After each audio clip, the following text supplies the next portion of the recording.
Welcome to Story Hour, a virtual meetup hosted by Wolf and Heron.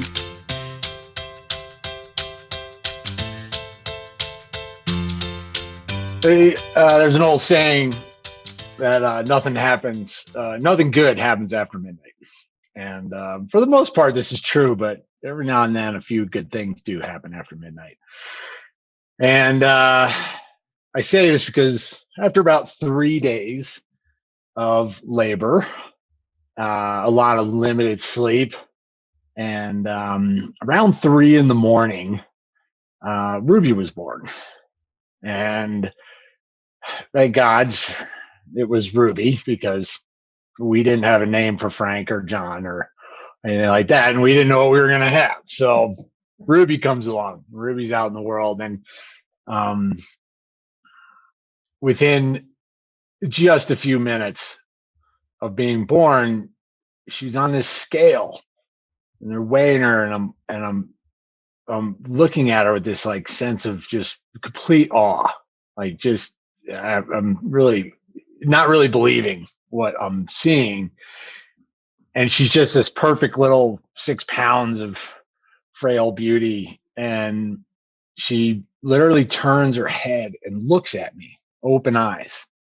I know she can't see me because their eyes don't work at this point, but she looked at me.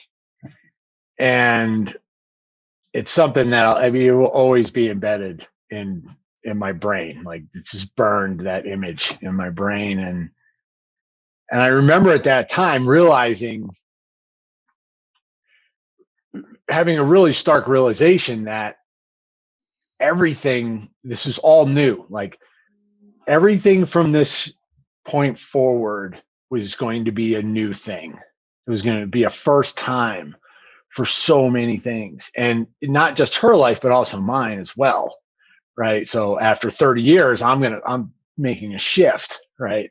And I realized also right then that, like, I have one job, and it really became, it's amazing how apparent this became to me, at least. And I've heard other people say this, but I had one job, and it wasn't being a financial winner. It wasn't like making sure she had all the stuff in the world and all the opportunities and all this stuff.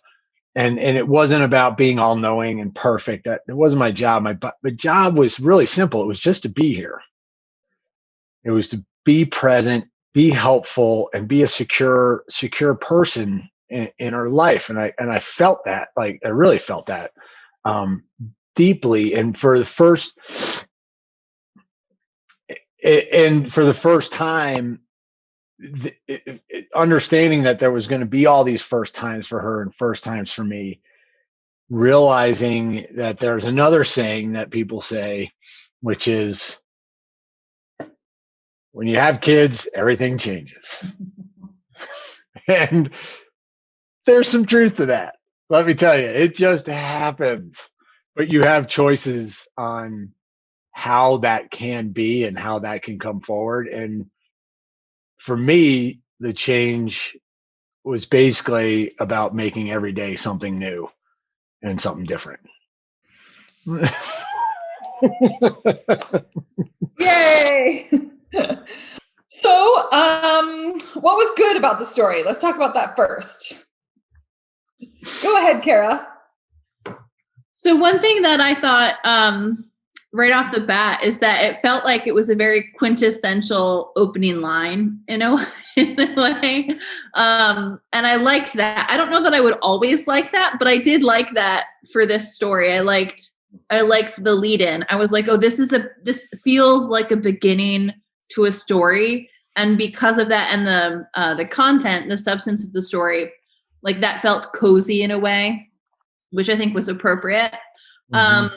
Another thing that I appreciated about the story is it felt short and sweet, and there was really a moment, but the moment, it wasn't like there were 80 things going on and you should have cut out a bunch of details, right? Like, the moment was quite specific and short and contained, which I think is helpful, because you were able to highlight some nice details that brought that to life about, like, what your daughter looked like and how she's on the scale, and you're just looking at her. And so, like, in some ways, it was just really powerful. That it was just like a small contained moment that you could blow up and make bigger.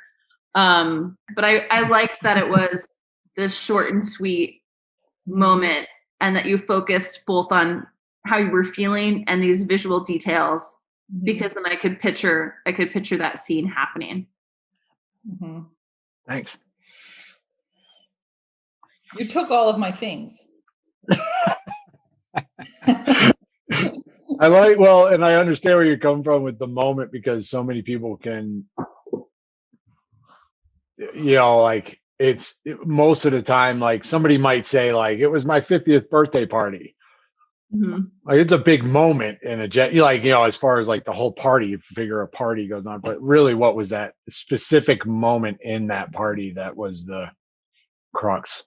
Because obviously the birth of my daughter in general was was a huge thing, but that was the actual quintessential piece that really I'll always remember.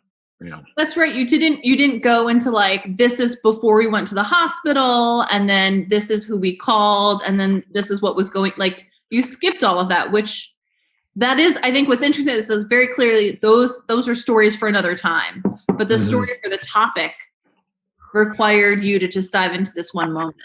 Yeah. Yep. I think that makes the stories more powerful always, is to go narrow and deep. And so that always helps a story work. It also requires more personal reflection.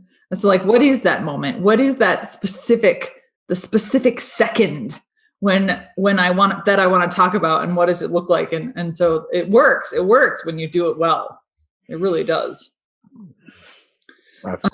Your opening line, I'll just add a couple thoughts to the opening line, because that opening line, I remember hearing about that opening line and learning about it when I was in college. Oh yeah. And it was very much like you should leave a frat party. And for me, it was 2 a.m. But it was like, this is how you get in trouble. It's like, yep, nothing good happens after midnight. Pretty much, yeah. That's the switch. So like the weight and the sort of associations and memories that I have with that saying being juxtaposed with something like so wholesome as like your daughter being born. Was really compelling, to Kara's point. I was like, oh yeah, that's cute, because I'm thinking of like drunken frat parties. And so, well, exactly. Like you're thinking of the worst, right. Worst. I hear like, oh boy, this could be a real moment, Yeah. That was good. It was a good opening line. I liked it. I did. What about things to play with? So, and I don't know if it would be better than what you just did, but how long ago was your daughter born? Almost 19 years now. Whew. Yeah. I think it could be interesting in a situation like that to have, you have the moment, and then you have how it changed you in a way of what you're responsible to do. So perhaps it could be interesting to find a second moment that's in between then and now, where you do that, where you show up in a way in your daughter's life, or to somehow take us to present day. I don't know that you need that, but that could be interesting, because then it's maybe more of a journey as opposed to a distinct moment. It might better illustrate the after. The other thing that I would be curious for you to do is to spend another 45 seconds staring at your daughter and explaining what's around you and what you smell and how big her cheeks are or not. And some details around that. Yep. It's funny because, the strength of the story is the fact that you're able to find that very specific moment, and the opportunity is to go even further, right? It's like play even more in this one moment really, yeah, to Kara's point, what did you smell? What was it like? What was welling up in your body, right? Like all of these color and detail that you could bring to that moment. Well, and it's a chaotic moment, Right. really, because you don't, until you've been through it. I mean, you've got, we've got the mother-in-law in there. We've got, the best friend, and you got the doctor, and you got the 3 nurses, and you got, and everybody's running around. Okay, she's born. Let's do this. They have all this shit that they got to do. And, and you're just standing there like, whoa, right. Well, and I think what's interesting about that is that, like, I don't remember any of that. Like it was happening. Right? You're right. It was happening. Like, it was all there. I know it was all there, and all those people were in the room. I know. Yeah. But I don't. It's all I remember was that. Yeah, I mean, you haven't said these words, but what I'm sensing is there's something about, there's this chaos, but then she looks at you, and it's almost like time stops. Mm-hmm. Right. There's like a stillness. There's a stillness. There's an expansion of this second or 2 seconds that kind of happens, and the chaos disappears and the focus happens. Like there's a way that you can spend time describing that, right? And let people really feel like this stillness within the chaos. Mm-hmm. Because I think that is what made that moment memorable. Yeah, I'm guessing. Right. It's no, it's like, it was shocking. Right. I mean, it was really just a shocking thing. Yeah.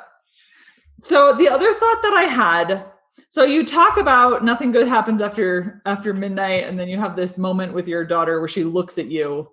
And then there's this sort of secondary theme that you have, which is everything changes once you become a parent. Right. And you talked a little bit about how you changed.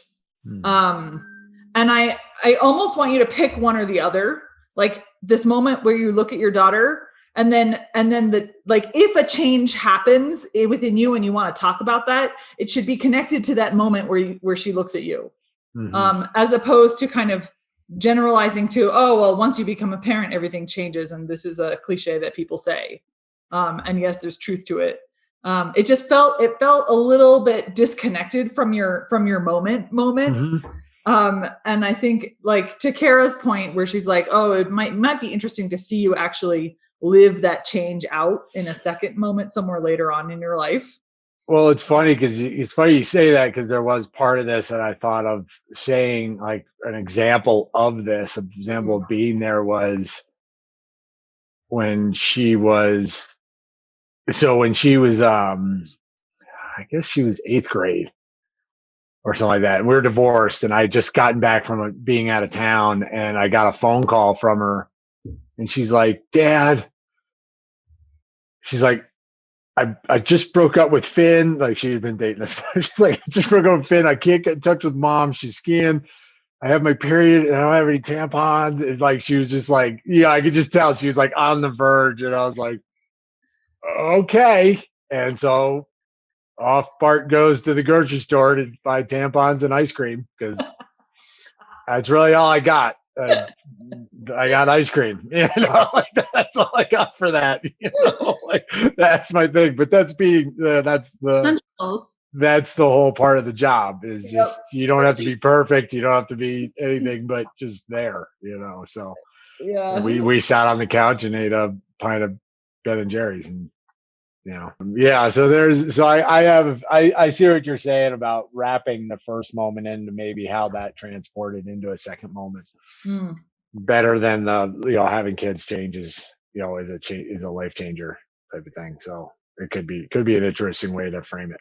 Yeah, it could be as simple as, or one piece of it maybe is, you make that eye contact with her on the scale, and that's when you feel yourself become a parent. Mm-hmm. Right. Oh yeah, for sure. Bart, you should. So that theme is next week. So you should bring this story and do another version of it. I might do that. Yeah, I'll bring it and try to alter it with maybe the second like tying in story. See how that works. because we don't really get the chance to have you all do that. I think that'd be fun. Visit wolfandheron.com to find out more about our story hours.